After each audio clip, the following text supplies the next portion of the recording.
વર્ષ 2026નું પ્રથમ ચંદ્રગ્રહણ 3 માર્ચ મંગળવારના રોજ થઈ રહ્યું છે।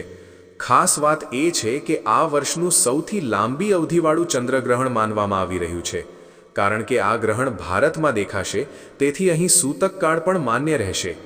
ભારતમાં આ દિવસે ચંદ્રોદય સાંજે 6:22 વાગે થશે, કારણ કે ગ્રહણની સમાપ્તિ 6:47 વાગે છે, તેથી ભારતીય દર્શકોને આ ઘટના લગભગ 25 મિનિટ સુધી દેખાશે। ધાર્મિક માન્યતાઓ અનુસાર ચંદ્રગ્રહણથી 9 કલાક પહેલાં સૂતકકાળ પ્રારંભ થઈ જાય છે। આ આધારે સૂતક 3 માર્ચની સવારે 6:20થી શરૂ થઈ જશે। સૂતક દરમિયાન શુભ કાર્યોથી પરહેજ કરવામાં આવે છે। પૂજાની મૂર્તિઓને સ્પર્શ કરવામાં આવતો નથી। ભોજન રાંધવા અને ખાવાથી બચવામાં આવે છે।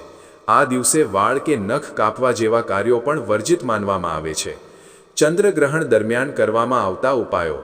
આ દરમિયાન કેટલાક ઉપાયો કરવાથી સકારાત્મક ફળ મળે છે। મંત્ર જાપ કરો। ઓમ સોમાય નમઃ અથવા ઓમ ચંદ્રાય નમઃ મંત્રનો જાપ કરવો શુભ માનવામાં આવે છે। મહામૃત્યુંજય મંત્રનો જપ પણ લાભકારી જણાવવામાં આવ્યો છે। દાન કરો।